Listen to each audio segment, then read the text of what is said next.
everyone, and a very warm welcome to this masterclass. It is great to have everyone join us, and we hope you enjoy the session. It looks like we are ready to go, so let's get started.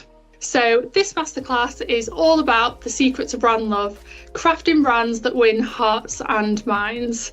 Before we get into the detail of today's session, I'd like to do some introductions. So hello everyone, my name is Emma Hodgkinson and I am Strategy and Channel Director at Logic and Magic, and I want to introduce our Head of Creative, Katie. Hi, as Emma said, I'm the Head of Creative at Logic and Magic. I work really closely with Emma on many projects, and I'm looking forward to discussing all things brand love today. Fantastic, thank you. And you can see here you've got the perfect balance, we should hope, of all things strategy and creative. And before we get into the detail of the session, I wanted to ask you, Katie, what is your favourite brand and why? Okay, good question, Em. I think off the top of my head, Cravendale has a soft spot for me because I just love all of their ads. They're always so quirky, really humorous, and they use character and storytelling in just such a great way. And I always have a soft spot for anything with animals in, or funny or cute characters. So top of my head, Cravendale, I'd say. How about you? Good one. Cats with thumbs, definitely a standout there for sure. My favourite brand, and we'll talk a little bit about this in terms of what people's reasons are for the reason that they love brands. My favourite brand is Coca-Cola, which I think is quite a common one, to be fair. And the reason why is actually none of the rational reasons about the product, the price or the taste. It's more about what they stand for and that emotive side. So things like, you know, joy, happiness, that's what they stand for. Their campaigns are iconic and have really embedded themselves into culture as well. And it's all about the feeling for me, and they are a great example of a brand that's really brought emotion to something. You know, it's a drink, it's not full of emotion by nature, so they've really brought that emotion into the work that they do and created a great brand because of it. So you can see both Katie and I's email address on the screen, and if you've got any questions, please do get in touch. We would love to hear from you, or you would like expert help to solve one of your big brand challenges, please do get in touch. So I wanted to talk to you a little bit about why we chose this topic, focused all around building brand love. And it's fair to say it's the time of year when love comes to the forefront for many of us societally, and we're reminded by brands and people alike how powerful love can be and why it's worth celebrating. That being said, whilst the conversation of building brand love feels incredibly timely, one of the things we'll discuss in detail today is that creating an emotional connection with customers goes far beyond a once-a-year endeavour. So in this session, you'll learn all about the importance of building brand love. Katie is going to talk you through the 6 themes for mastering brand connections, and then both of us will share some of our top tips and how we can help. And please do stay tuned to the end as we have a free giveaway for everyone. So let's get into it. The importance of building brand love. Now, it's fair to say that brand love isn't necessarily a new topic or phenomenon. However, it can be argued that with the landscape continuing to be challenging for both brands and businesses fighting over every percentage of market share and also loyalty from customers, that it's more important than ever. Whenever we think about brand love, we must start not with the brand or business need, but of course, the customer. So what does that mean? When times are tough, customers often default to rational decision making and what it is that they need. So particularly in a tough economic climate, it does encourage customers to become more price centric than ever. They will shop around the lowest price. That is absolutely one of their dominant factors in making purchase decisions. We also know, especially when disposable incomes within families are tough, that can impact how people plan for both short and long term. And especially when they're thinking about the amount of money that they have, it can really make customers really focus on the short term. What do they need this week or next week versus the following months and years? And that need, rather than want, that need is incredibly important and becomes part of shoppers' repertoire when they're thinking about what is it that I actually need right now. So we also know that post-pandemic, loneliness is an incredibly important issue, with just under half of the UK population feeling lonely at times. And what that means is that people do tend to look inwards and become more introverted. However, There's also room for emotions to unlock the deeper things people actually want. Now, especially when we're in kind of a brand or marketing role, we always talk about customers and our target customer versus our current customer. But actually, when we're thinking about brand building, and especially when we're thinking about brand love, it's worth remembering that our customers are people, and people underneath those rational needs really do have emotions and feelings around what it is they actually want. And there's a really great quote here that says, "We are all searching for something. Some of us know what we're looking for, whilst others have no idea. But what we're all searching for is the same: happiness, love, and fulfillment." So again, really thinking about people and the emotions that they want, because that will really help us understand how important bringing emotions and love is into the equation for brands. So if I ask you to think about what you're looking for in a brand, similarly to finding a match in a partner, you might have a list of things that you start with, the so-called fundamentals or non-negotiables, if you like. What makes your type on paper? It's likely you'll start with the rational points at the top of your list: availability, reliability. You might even say, makes me feel something or a certain type of way. But the truth is that element can be really hard to pinpoint or articulate. Why? Because you might not even know until you see it or until you feel it. That's the excitement. Is it love at first sight or a true love that can grow over time? When we do start to think about what that can mean for brands in practice, there are some areas we can start to unpick a little bit further. So, new connections, building communities that customers can feel part of, a space where they feel accepted and with like-minded voices, a brand that aligns with them and their values. Another area is surprise and delight, especially as times are tough, making customers feel good, feel savvy, and making sure that your brand can act as a source of optimism and ease whenever customers need you. Never underestimate the power of simply making somebody smile. Finally, feeling valued. For customers who continuously choose your brand, products or service, thinking about how you can make them feel valued through reward and recognition is really helpful. That doesn't always mean discounts or money off vouchers, but really thinking about how does your brand truly show that it cares about customers. Get this right and they'll keep coming back time and time again. So whilst brand theory may talk about saliency, for successful brands to connect with people effectively, there also has to be a little room for love. So on the left-hand side, it's all of our rational thinking. It's our thoughts around the brand being there when I need you. You are a brand that's at the forefront of my mind for this need. And those rational elements are absolutely key for building memorability, for building brand saliency. On the right-hand side, you've got your emotional connection. It's much deeper. You understand me, you align to my values, and you make me feel something. Now, there's a reason that there's an infinity loop on here, because saliency over time can help create an emotional connection. Think about Amazon is a really good example. The reliability and customer service that sits within Amazon are both rational elements. However, they've really helped to really cement that brand in people's minds as the go-to brand for whenever they need something quickly. On the right-hand side, though, having an emotional connection can also drive saliency. When you are thinking about a brand that aligns with you and your values, you are then more likely to think about that brand whenever you have a specific need. So winning hearts and minds is successful for many reasons. I think sometimes people think this is kind of lovely, fluffy marketing talk, but actually there's a lot of commercial impact that comes from winning hearts and minds when it comes to brand building. It can really help drive loyalty. So companies with compelling brand stories have a 20% increase in customer loyalty. When we've got loyal customers, they will keep coming back to you time and time again. It can also help drive trial of new products. So when we've got that connection actually to a brand at a much bigger level, when they release new products or different ranges, it can really help drive that trial because they want to experience everything a brand has to offer and will buy into it naturally because of their associations and affinity to the brand. Winning hearts and minds can also really help to drive recommendation. So actually, if you've got customers who become advocates for you and tell other people, naturally it really helps to have a commercial impact as you win new customers. And finally, winning hearts and minds is really great for driving longevity and lifetime value. So making sure that you really keep that customer locked into buying from your brand, product or service. That also gives us money in the bank as customers become more profitable to us, and kind of making sure that they continue to shop with us. And ads that with the best emotional response actually generate a 23% increase in sales volume. So again, this may all sound like lovely kind of brand talk, but actually there's a real commercial impact into winning hearts and minds when it comes to brand building.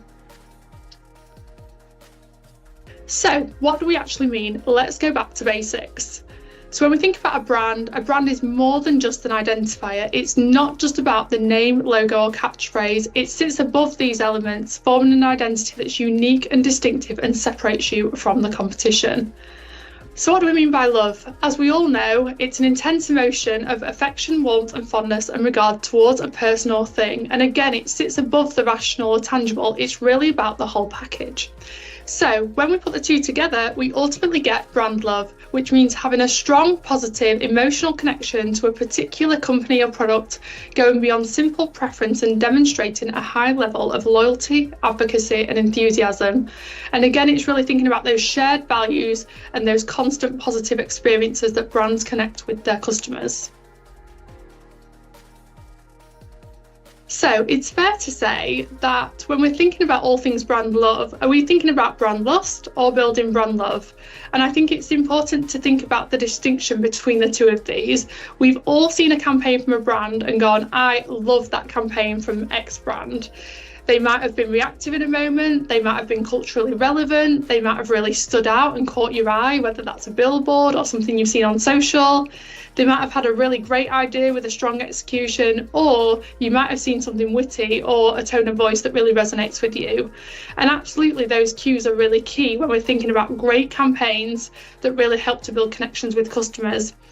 However, when we're thinking about brand love and I love that brand, it transcends any one individual campaign or moment that they've been part of. It really is about that constant customer understanding over a long period of time, really showing the customer that you're aligned to their values and giving a sense of timelessness to the brand that rises above a moment, a product or singular campaign. I think that's an interesting point, because quite often when we get briefs in from clients, sometimes we can be in danger of talking about this one particular campaign, one moment, but actually it's super important to consider the bigger brand story that we're telling, making sure that this particular campaign or project we're going to look at fits in with a wider creative platform.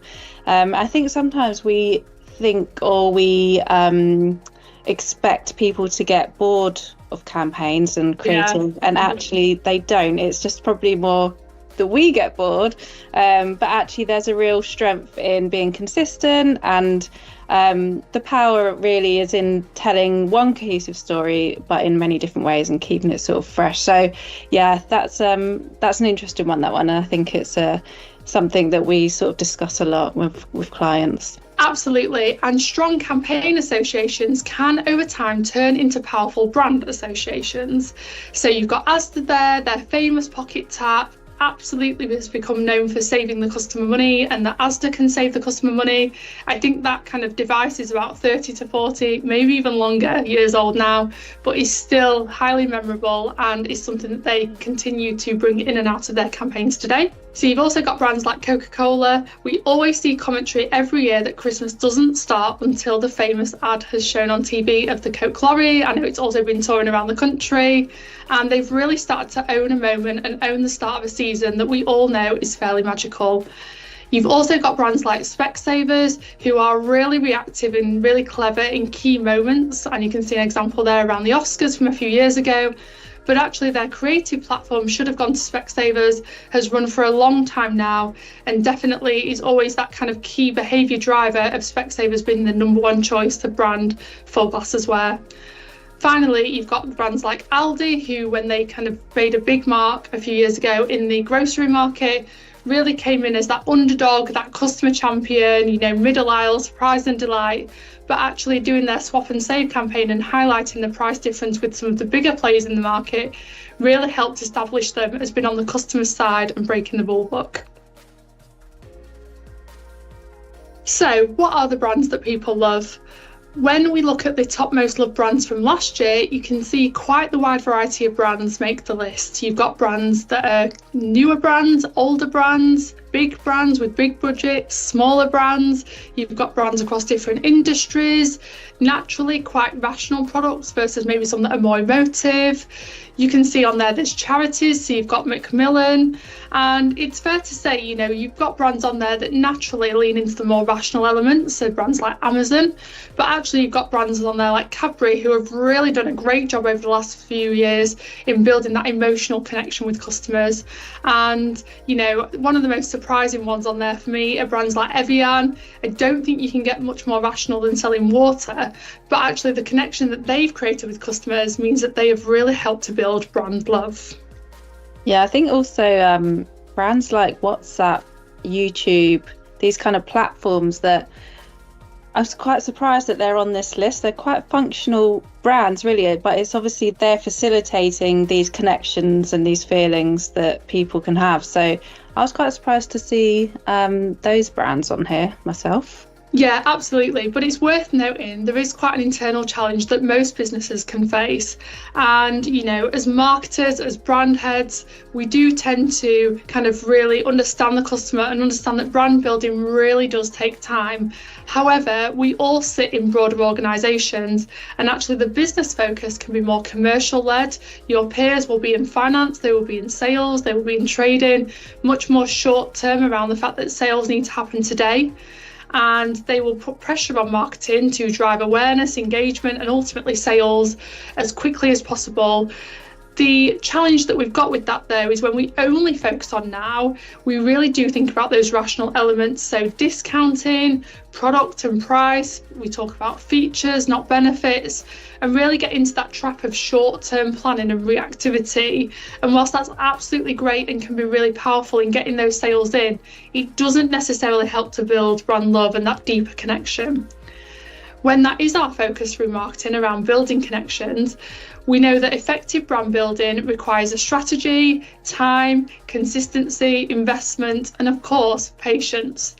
When we do that though, we really connect with the customer on the things that matter to them. We build communities and we build loyalty. Now, it's worth remembering that these two are not mutually exclusive. We can't really be doing kind of just one or the other. Both should form part of a multi-year marketing strategy and roadmap. Your overall strategic focus and creative platform should seek to build connection over time, but your tactics and messaging should include both rational and emotional reasons to believe. So when we think about the importance of building brand love, it's not really up for question. Winning hearts and minds is essential for a brand, no matter how big or small, old or new, niche versus mass. So how do we build brand love? And I'm going to hand over to Katie to talk you through some key themes. Thanks, yeah. So I'm going to take you through 6 themes for building brand love, starting with theme 1, they really get me, and this is understand your customer. It might sound obvious, but understanding your customer is super important, and understanding their whole world as well. So who they are, what they value, what they need, also what their challenges are, what their sort of challenges they're facing, what they're celebrating, and it helps brands to tailor products, services, and their messaging so that it can really connect with their audience, and this then creates trust and appreciation as well. A brand that does this really successfully is KFC. They've understood in recent years that they have a younger audience, and they're really great at using humour and this sort of self-aware tone to connect with that audience. The KFC apology with their supply issues back in 2018 could have been and was really a really negative sort of crisis moment for them. But they were really clever in actually turning that into a positive, and they sort of put out this apology, really cheeky, really authentic, and actually it went down really well. And they turned what was a negative moment and a negative story, totally flipped it and made it, you know, much more positive and left people feeling positive about the brand. So yeah, KFC is one that I love. just on social media, their humour comes through. On Twitter or X, they follow 11 people, 6 Spice Girls and 4 guys called Herb, to represent their secret recipe. So yeah, just lots of humour and personality that they bring through and connecting with that younger audience. I think as well for KFC in particular, it's always really surprising when brands particularly go through tough times, and especially when we're, thinking about long-term brand building, there will be those moments where your brand might not quite get it right or something happens in your supply chain. But actually the thing that KFC knew about their customer was how much they valued transparency, and the fact that they kind of approached their comms with an air of transparency and a bit of a kind of witty pun to go with it really helped them connect with their customer and realize that these things happen, it's how you deal with them rather than some overly corporate PR response, I would say. Yeah, exactly. Another example, I absolutely love this ad. If you haven't seen this ad, go and watch it after our masterclass. This is Nike's Nothing Beats a Londoner. Created such a huge amount of buzz when it came out. It's really funny, it's really upbeat, and for a global brand like Nike, they understood they can't say everything to everyone, so this campaign really connected with communities in London, and it authentically represented what living in London is like through the eyes of young athletes. Lots of cameos as well, famous athletes and musicians in there. So it's just a really comical, diverse, but also, again, authentic ad which connected with Londoners in particular. So go and have a watch of that, I would recommend. And finally, this is a project that Emma and I worked really closely together on last year.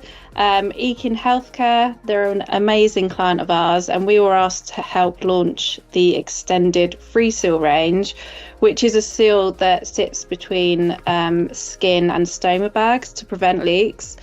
And understanding the customer, their mindset, how they wanted to be spoken to was just so important in driving the creative for this campaign. We worked on lots of activations to bring the campaign to life, and it's landed really amazingly so far, but we were really conscious of connecting with our customer and showing that we see them, we listen to them, and we know who they are, and it's not these sort of outdated stereotypical views, but that was really key in kind of driving the creative process. Absolutely. And I think, when you look at the kind of visual example of this within healthcare, it purposely doesn't look like any of its competitors. It absolutely speaks to the customer in a really human way. And I think the fact that we understood the customer and took that time strategically to really get those insights that had really helped drive the strategy forward really then connected through into a really impactful creative campaign. And I think, it's something that we're really proud of. And I always love it when businesses come to us and really are clear on the fact that customer understanding is really essential in building that brand love moving forwards. So theme 2, my perfect match, is value alignment. So people want brands that reflect their beliefs and ethics, much like in a relationship. When you share the same values and morals, you naturally connect to someone. So starting with a strong brand purpose, knowing who you want to be and what you stand for, is really helpful and important in establishing those values going forwards. Your brand purpose, it goes beyond products and services to represent shared values. And brand ambassadors as well can also be a perfect wing man or wing woman in connecting with your target audience. Some campaigns that are examples of this working well, you've got Dove's Real Beauty campaign, where they challenged traditional beauty standards and created a movement that resonated with their audience. They used real women, not models. It was all about being authentic and real and celebrating sort of real natural beauty, and that created loyalty and trust with their customers. And Dove sort of created a community that felt really seen and really supported, and is still going now to these days with the sort of AI influenced ads and sort of championing real beauty and not sort of computer generated image of perfection and what sort of beauty is and means. And Patagonia's Don't Buy This Jacket campaign for Black Friday a few years ago, which for a start is really unusual for an ad at Black Friday urging people not to buy. But it showed their stand against consumerism and overconsumption, and that really resonated with their more eco-conscious customers. Also, brand partnerships. When these are done well, they can showcase your brand values. They can also help increase your reach, as you also sort of can tap into the audience of your partner brand. You can create unexpected and really memorable moments and experiences. But it must be authentic, because I think people know when a partnership isn't natural, much like we know when we call things a showmance and we don't feel it's genuine. I think when brand partnerships feel forced, audiences can sense that. So when it's sort of authentic and the values actually do align, it can be a really great way of sort of enhancing both brands. So some examples I'm just going to whiz through.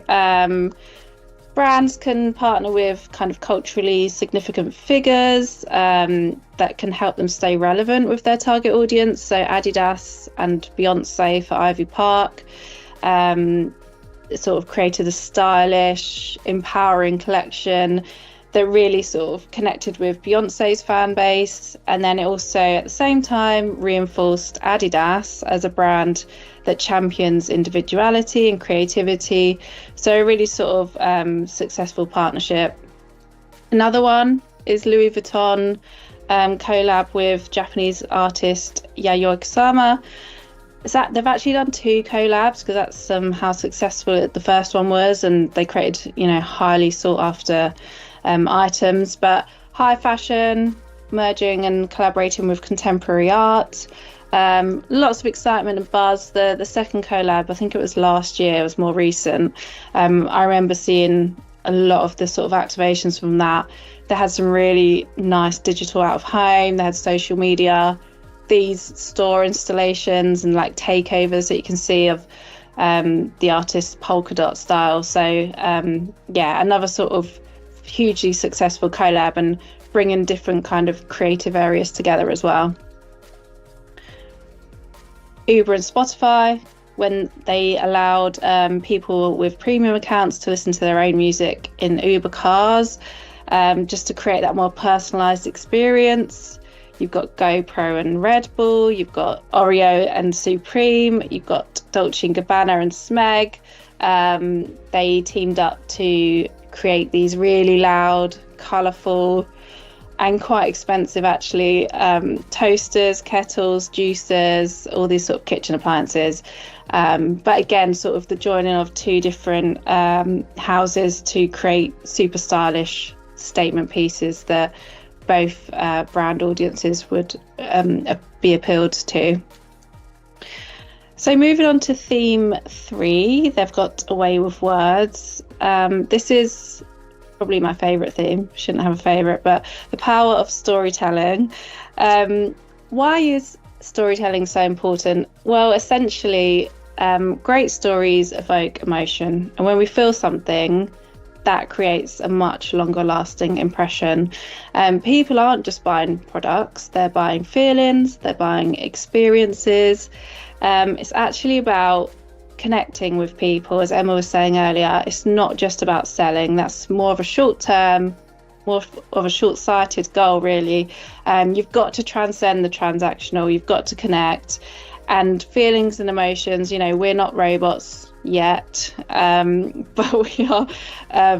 We value feelings, we value connections, and also when customers do feel something and connect to your brand, that then might turn them into lifelong advocates. So you sort of might have their loyalty for life, which is what every brand wants, really.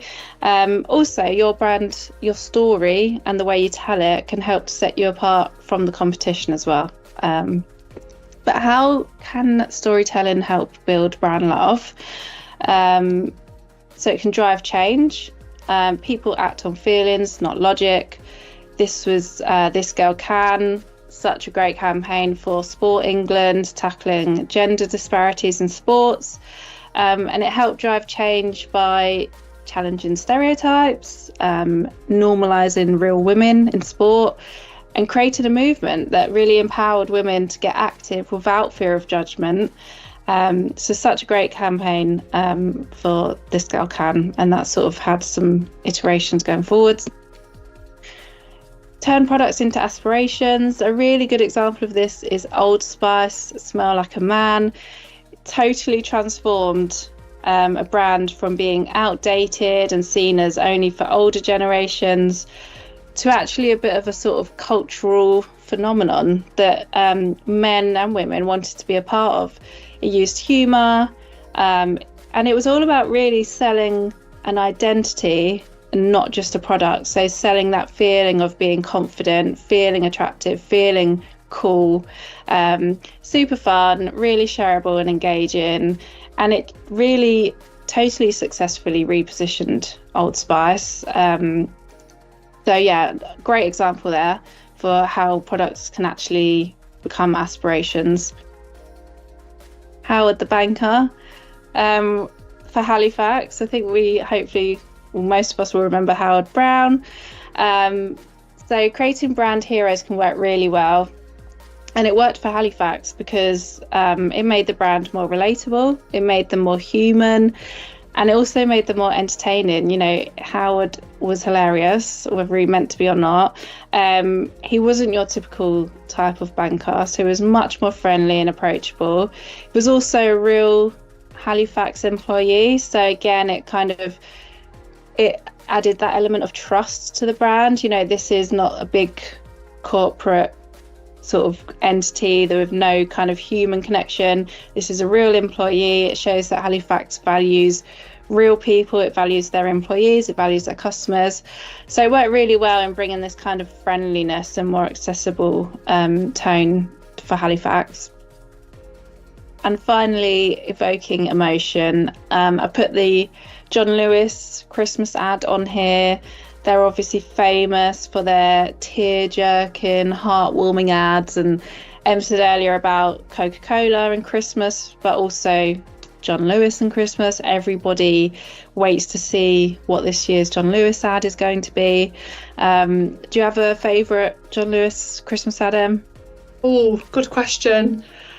I mean, off the top of my head, it's probably the one that you've got on here. So Monty the Penguin. I think the magic that they created in really kind of telling that story of a child's imagination, and to them that does feel real, was really, really powerful in the moment, and definitely kind of won both hearts and hopefully minds commercially at the time. But that soundtrack as well, with kind of Tom Odell, I think it was, again, kind of using up and coming artists and making sure that kind of it felt really relevant in that moment whilst just capturing the magic of Christmas, I think was genius. So yeah, that would be my favourite one, I think. Yeah, this is one of mine as well. As I said earlier, anything with an animal in is already a level above anything else. I did also love the long wait, which was the child, the gifts you can't wait to give one, where the boy's sort of counting down to Christmas to give his gifts. That was also a nice one. But fab. Okay, moving on to theme 4. We're family now, and this is all about creating a community. So giving people a space to connect with others who share similar values, interests or goals, that helps to create loyalty to your brand, because by providing this space, the brand then becomes a facilitator of meaningful connections with like-minded people, and also the brand itself. Two-way communication between the brand and customers, that also helps to build trust and transparency and makes the customers feel heard as well. So how can you create a community?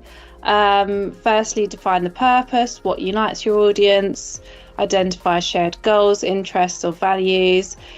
2, create spaces for engagement. Airbnb have a community for their hosts and travellers, and that creates a sort of sense of shared adventure. They can share tips. The hosts can share tips with each other.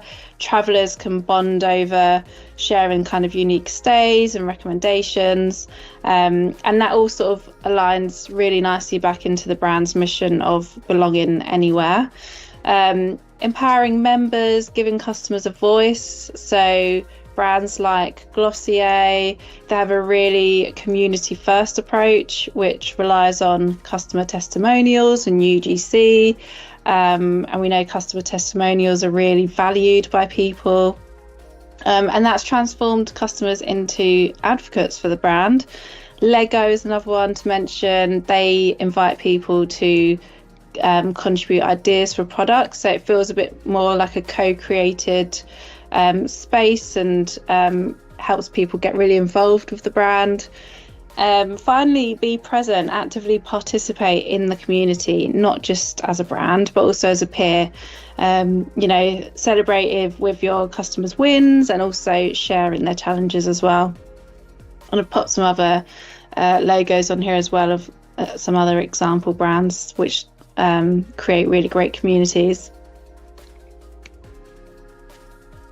Theme 5, they make me feel special, and this is personalised. So tailoring experiences, products, comms to your audience can help them to feel valued and understood.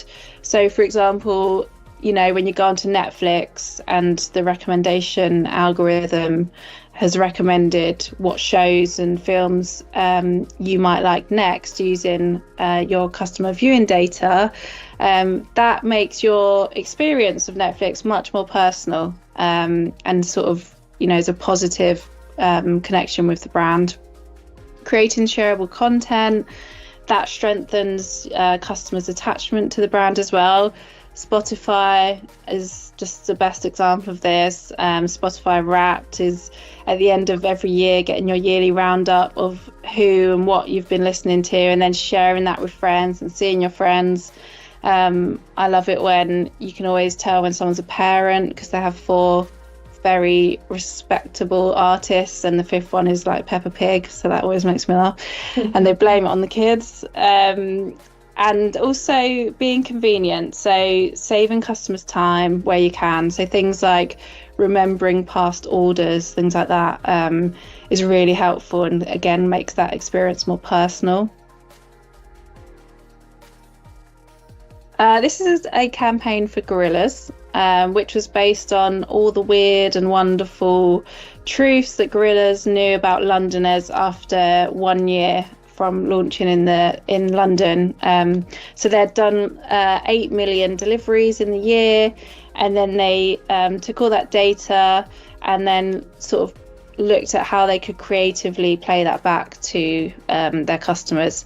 And it sort of ended up in this kind of edgy, quite vibrant campaign, a little bit sort of double entendre with the words, and this kind of art direction of stitching different images together to create kind of new scenes and humour, and that was sort of I really like this campaign in a creative way of playing back. And I think we're all interested in what other people are buying, and we're a bit nosy like that. So this is, again, like Spotify Wrapped, another example of how a campaign can do that really nicely.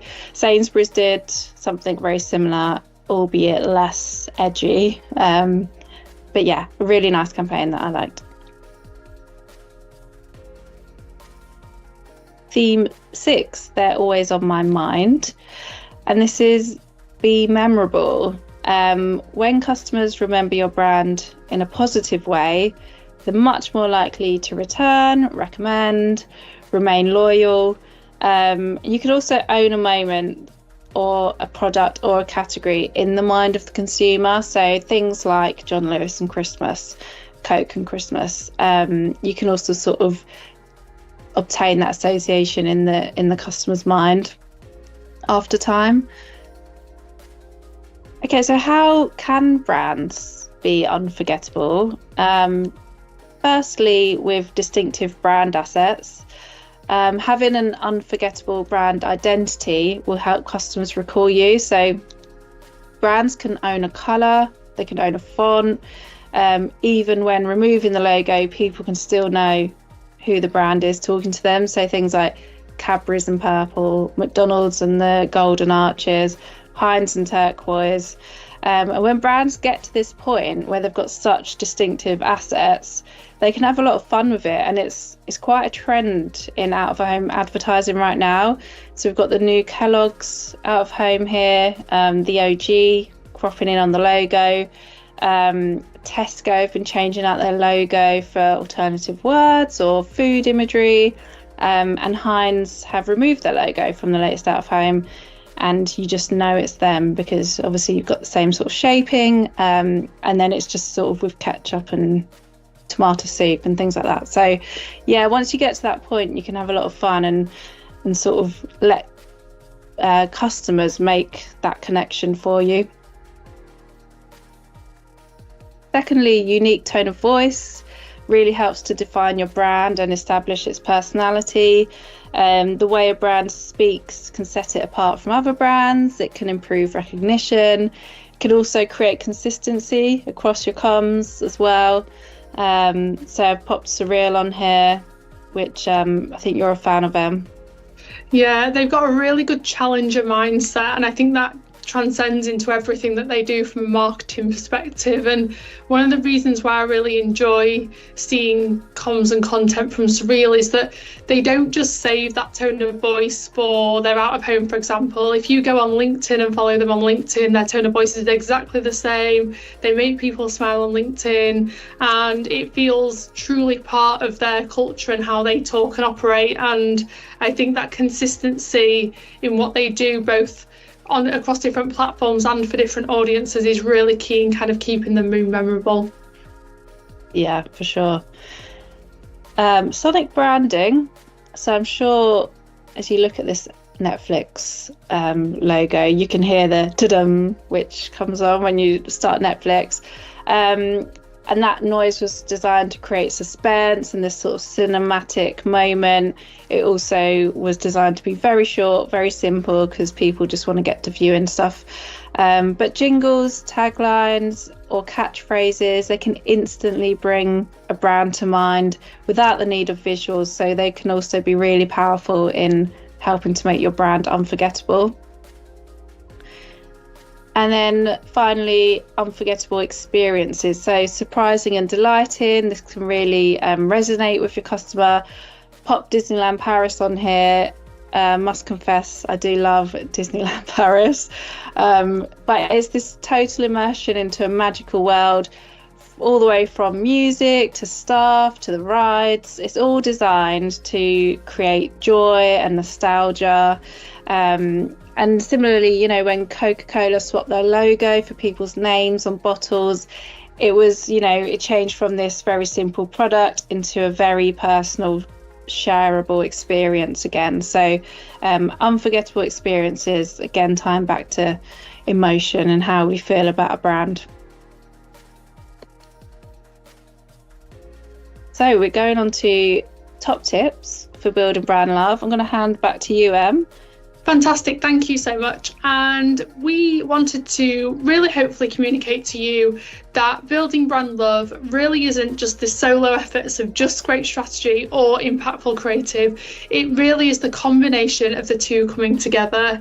And we wanted to share some tips with you on how we think you can get started on building those connections with customers. And we'll go into those in some more detail.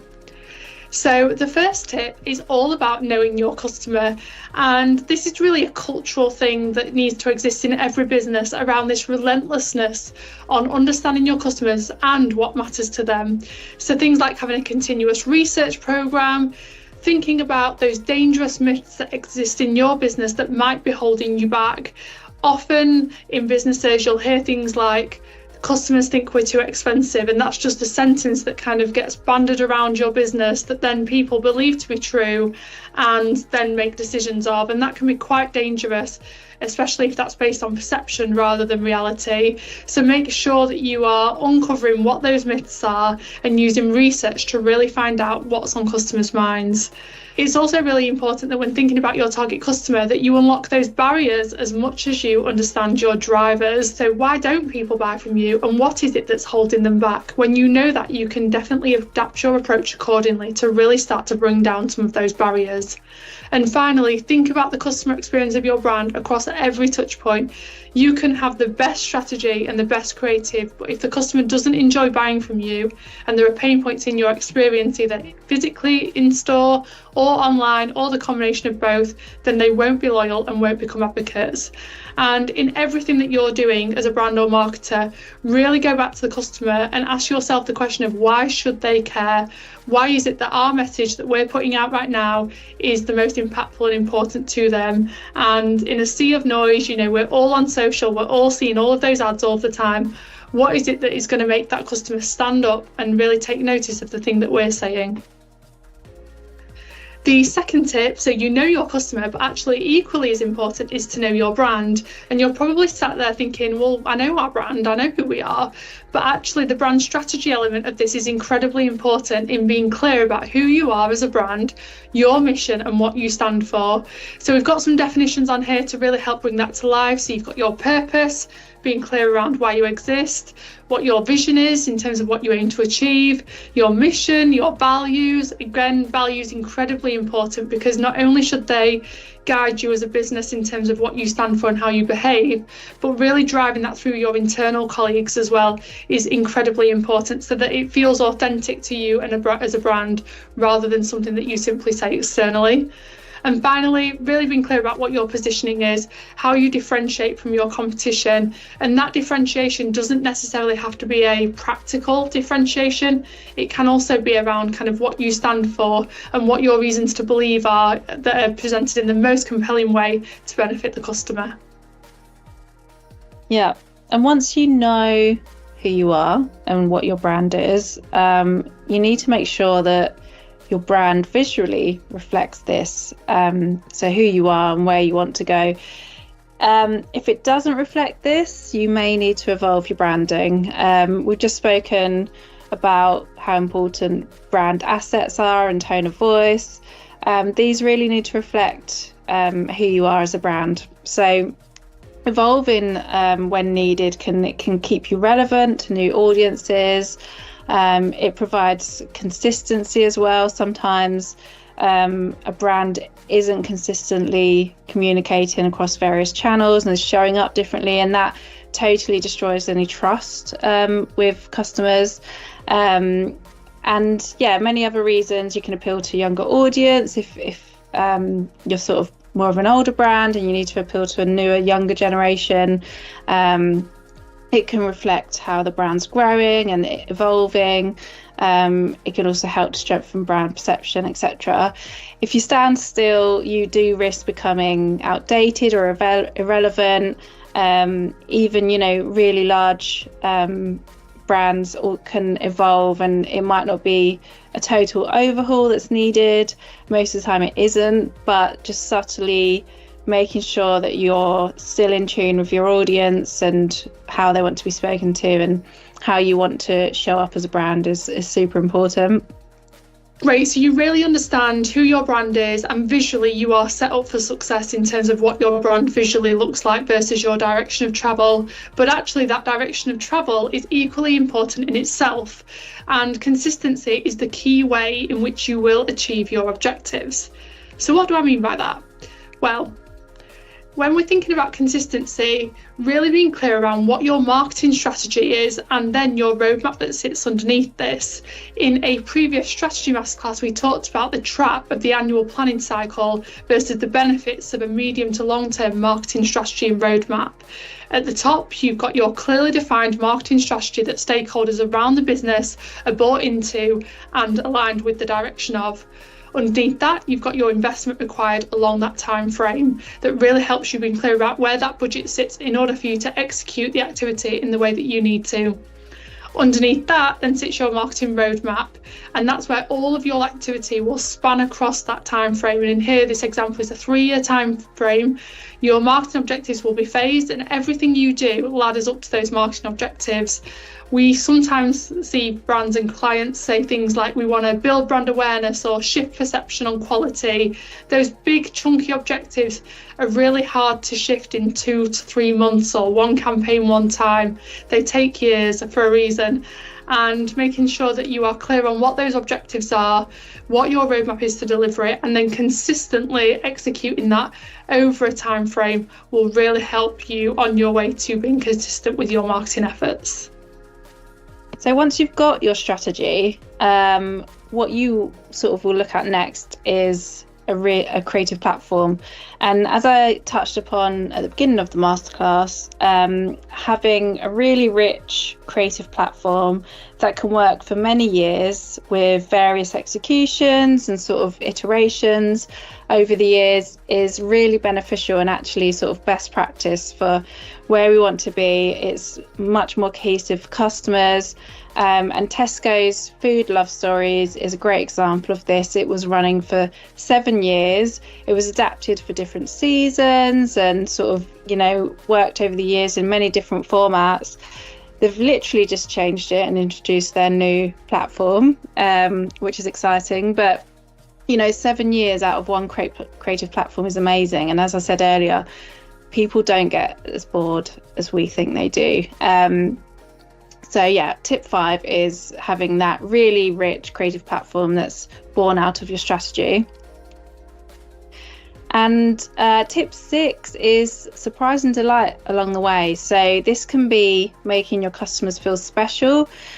We work with Superdrug on their VIP rewards scheme.